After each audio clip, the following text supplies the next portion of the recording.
আসসালামু আলাইকুম দর্শক, আপনাদের সাথে সরাসরি যুক্ত হয়েছি রাজধানীর শাহবাগের সামনে থেকে। দর্শক দেখছেন যে একটি মিছিল কিন্তু শাহবাগের দিকে নিয়ে যাচ্ছে। আমরা যেমনটি দেখছি মিরপুরে যে হত্যাকাণ্ড ঘটেছে সেই হত্যাকাণ্ডের সারা বাংলাদেশে আমরা দেখছি যে মিছিল হচ্ছে, এবং ঢাকা শহরে আমরা এখন বর্তমানে আপনাদেরকে যেমনটি দেখানোর চেষ্টা করছি যে বাংলাদেশ জামায়াতে ইসলাম ঢাকা মহানগর উত্তর এবং দক্ষিণ মিলে কিন্তু আমরা দেখছি একটি মিছিল নিয়ে শাহবাগের দিকে শুধু দক্ষিণ নিয়ে কিন্তু সামনের দিকে অগ্রসর হচ্ছেন, এবং সেই মিছিলটি কিন্তু শাহবাগে যে অবস্থান কর্মসূচি করবেন।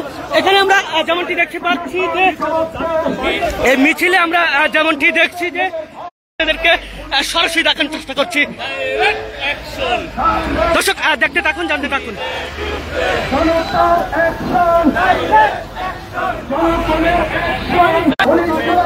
দর্শক দেখানোর চেষ্টা করছি যে মিছিল এখনো কিন্তু তারা শাহবাগে পৌঁছতে পারেনি। আমরা বর্তমানে যেখানে দেখছি যে মিছিলটি বর্তমানে শাহবাগের 100 মিটার উত্তরে আছে, পূর্বে আছে, এমনটি আপনাদেরকে দেখানোর চেষ্টা করছি। আগেও অনেক নেতাকর্মী কিন্তু মোটর সাইকেলে আমরা যেমনটি দেখেছি, তারা কিন্তু মোটর সাইকেল শোডাউন সামনে চলছে, এবং পিছন থেকে আমরা দেখছি যে নেতৃবৃন্দরা যারা ঢাকা দক্ষিণের যে নেতৃবৃন্দরা আছেন জামায়াতে ইসলামের, তারা কিন্তু পিছনে তারা অবস্থান করছেন, এবং তারা কিন্তু মিছিল নিয়ে সামনের দিকে একটি ব্যানার সামনে দিয়ে কিন্তু তারা সামনের দিকে অগ্রসর হচ্ছেন। এবং জানি যে এই মিছিলটি শাহবাগে যাওয়ার পর শাহবাগে অবস্থান কর্মসূচি পালন করবে, এবং যারা এখানে নেতৃবৃন্দরা আছেন তারা কিন্তু বক্তব্য রাখবেন। বিশেষ করে জামায়াতে ইসলামের যত নেতাকর্মী আছে যারা ঢাকা উত্তর এবং দক্ষিণের কমিটিতে আছেন, তারা কিন্তু বক্তব্য প্রদান করবেন। দর্শক, এই মিরপুরের যে ঘটনাটি আমরা দেখেছি, এই বিষয়টি আসলে আপনারা কেমন করে দেখছেন? আমরা দেখছি যে বিএনপির আজকে সংবাদ সম্মেলনে যেমনটি বলা হয়েছে যে বিএনপির দলের কোনো লোক আছে বলে তিনি দেখেননি, এমনটি কিন্তু তিনি মন্তব্য করেছেন। মুনায়েম মুন্না কিন্তু এমনটি আজকে সংবাদ সম্মেলনে সাংবাদিকদের প্রশ্নের উত্তরে কিন্তু জানিয়েছেন। দর্শক, বিএনপি ভাবছে যে বিএনপির কোনো নেতাকর্মী এখানে নেই, এমনটি তারা দাবি করছেন। আপনাদের দাবিটা অবশ্য আমি জানতে চাচ্ছি। আপনাদের মিরপুরের গতকালকের যে ঘটনা, আমরা ভাইরাল ভিডিও দেখে আমরা সকলেই ভয়ে আপ্লুত হয়েছি। আসলে সেই বিষয়টি আপনারা কেমন করে দেখছেন অবশ্যই জানাইবেন।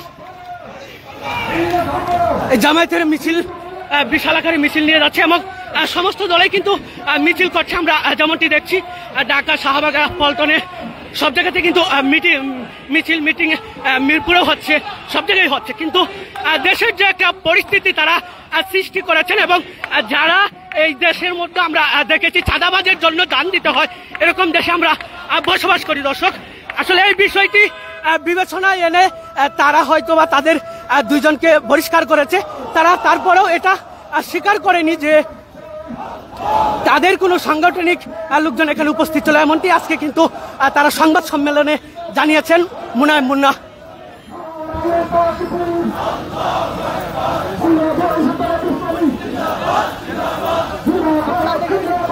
দর্শক, ইতিমধ্যে কিন্তু আমরা দেখছি মিছিলটি কিন্তু শাহবাগে এসে পৌঁছে যাচ্ছেন। অল্প কিছু সামনে কিন্তু আমরা দেখছি যে শাহবাগ, অর্থাৎ 100 মিটার পরেই শাহবাগে যেয়ে তারা অবস্থান কর্মসূচি পালন করবে, এবং নেতাকর্মীরা কিন্তু সেখানে বক্তব্য রাখবেন, এমনটি আপনাদেরকে সরাসরি দেখানোর চেষ্টা করছি নিউজ ডিপেন্ড লাইভ থেকে।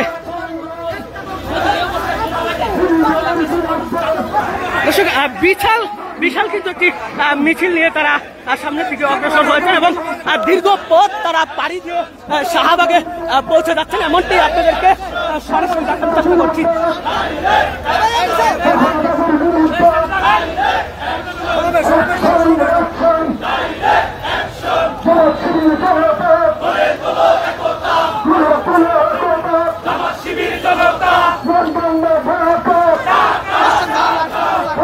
দর্শক, আমরা দেখছি যে তারা স্লোগানে মুখরিত করে পুরোটা মিছিল কিন্তু সম্পূর্ণ করেছেন, এবং শাহবাগে ইতিমধ্যে তারা কিন্তু পৌঁছে গিয়েছেন। শাহবাগে তারা এসে তারা বক্তব্য রাখবেন, এমনটি আমরা জানতে পেরেছি। দর্শক, নেতা কর্মীরা কিন্তু দীর্ঘ আমরা দেখেছি প্রায় 3 কিলোমিটার দূর থেকে তারা মিছিল নিয়ে বের হয়েছে।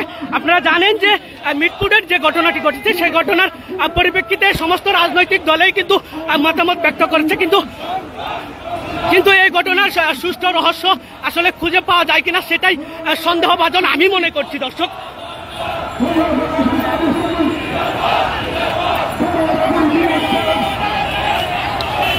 দর্শক ইতিমধ্যে দেখছেন যে শাহবাগে মিছিলটি পৌঁছে গিয়েছে এবং শাহবাগ চত্বরে কিন্তু আমরা গাড়ি খুবই কম দেখতে পাচ্ছি, কারণ পুলিশের সদস্যরা কিন্তু তারা দূর থেকে মিছিলকে দেখার জন্যই দেখা মাত্রই কিন্তু তারা রাস্তা ব্লক করে দিয়েছে এবং আমরা দেখছি যে কোনো সাইড থেকে কোনো গাড়ি চলাচল কিন্তু বর্তমানে করতে পারছেন না। অর্থাৎ শাহবাগ চত্বর কিন্তু কিছুক্ষণের মধ্যেই চতুর্দিকে জ্যাম বেঁধে যাবে, কারণ একটি মিছিল অথবা মিটিং যখন হয় ঢাকা শহরে সাধারণ জনগণ তখন বিপাকে পড়ে দর্শক, কারণ তাদের দাবির জন্য তারা রাস্তা অবরোধ করে, কিন্তু সাধারণ জনগণের যাতায়াতের অসুবিধা হয় এবং তাদের কর্মঘণ্টা নষ্ট হয়।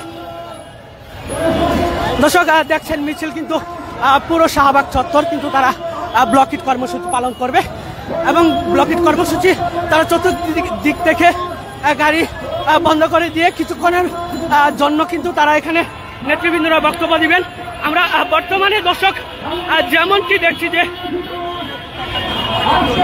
জামায়াতে ইসলামের যে মাসুদ ভাই আছেন তিনি কিন্তু বর্তমানে বক্তব্য রাখছেন, এমনটি সরাসরি দেখার চেষ্টা করছি। দর্শক সঙ্গে থাকুন, সাথে থাকুন।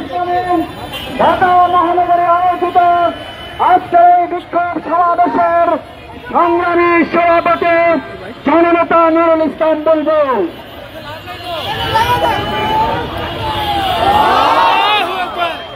সংগ্রামী ভাই বন্ধুগণ, মিরপুরে নৃশংস হত্যাকাণ্ড সহ গোটা বাংলাদেশে খুন, ধর্ষণ, চাঁদাবাজি, টেন্ডারবাজি এবং সন্ত্রাসী কর্মকাণ্ডের প্রতিবাদে আয়োজিত আজকের এই বিক্ষোভ মিছিল পরবর্তী সমাবেশে উপস্থিত সংগ্রামী নেতৃবৃন্দ, সাংবাদিক বন্ধুগণ, সমবেত ঢাকাবাসী, আসসালামু আলাইকুম ওয়া রাহমাতুল্লাহ। দূর থেকে করেন।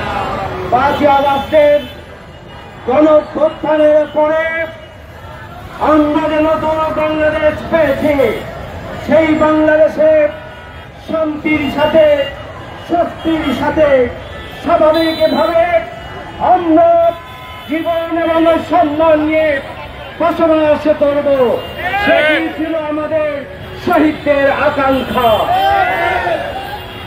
সংগ্রামী ভাই বন্ধুগণ, এদেশে 18 কোটি মানুষ একটি সুখী, সমৃদ্ধশালী, বসবাসের যোগ্য একটা প্রশান্তি বাংলাদেশ চেয়েছিলাম, কিন্তু দুর্ভাগ্যজনক হলো সত্য,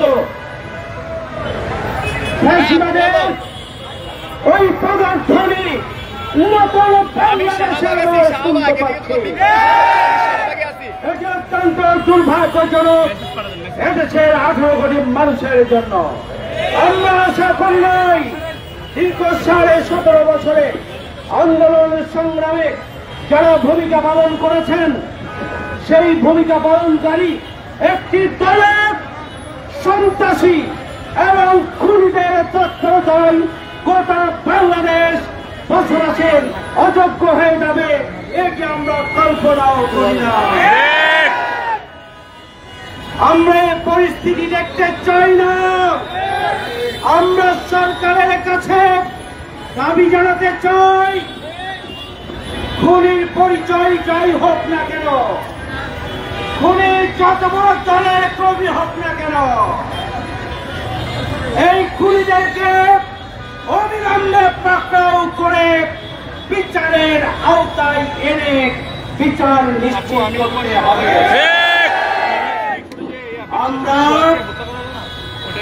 লক্ষ্য করছি যে দলের খুনি এবং সন্ত্রাসীরা প্রতিদিনই মানুষের জনজীবনকে অতিষ্ঠ করে তুলেছেন, ওই সমস্ত ওই দল আমরা দেখছি যে তারা বহিষ্কারের নাটক মঞ্চস্থ করছেন প্রতিদিন।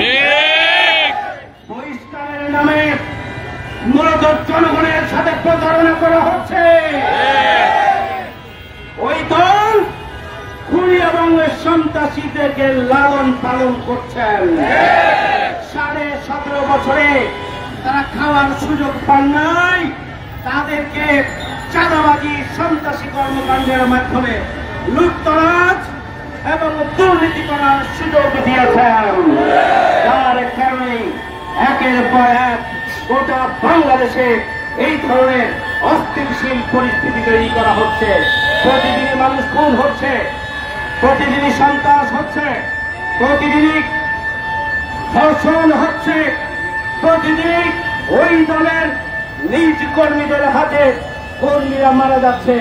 এভাবেই বাংলাদেশ একটা অস্থিতিশীল পরিস্থিতির দিকে নিয়ে যাওয়া হচ্ছে। আমরা ওই সংশ্লিষ্ট দলের প্রতি আহ্বান জানাতে চাই, আপনার বহিষ্কার নাটক বন্ধ করুন। আপনারা খুনি এবং সন্ত্রাসীদের বিরুদ্ধে আপনারা পদক্ষেপ গ্রহণ করুন। খুনি এবং সন্ত্রাসীদের বিচারের জন্য অন্তর্বর্তীকালীন সরকারকে সহযোগিতা করে মানুষের জনজীবনকে স্বাভাবিক রাখার জন্য আপনারা সহযোগিতা করুন। সে কথা বলতে চাই, জনগণকে জিম্মি করে যেন তেনভাবে আবারও ক্ষমতায় থাকার যে প্লট তৈরি করছেন, সে আশায় ঘুরে বালি। এদেশের তরুণ প্রজন্ম কোন সন্ত্রাসী, চাঁদাবাজি, ধর্ষক, খুনিকে, টেন্ডারবাজকে এবং তাদের গডফাদারদেরকে আগামী দিনে নির্বাচিত করতেন না। আজকে জনগণের কাছে কি পরিষ্কার, কাদের পক্ষ থেকে প্রতিদিন সন্ত্রাস, চাঁদাবাজি, চিন্তায়, খুন এবং ধর্ষণের কার্যক্রম কোন দলের কর্মীরা করছে? এদেশের জনগণের কাছে তা পরিষ্কার।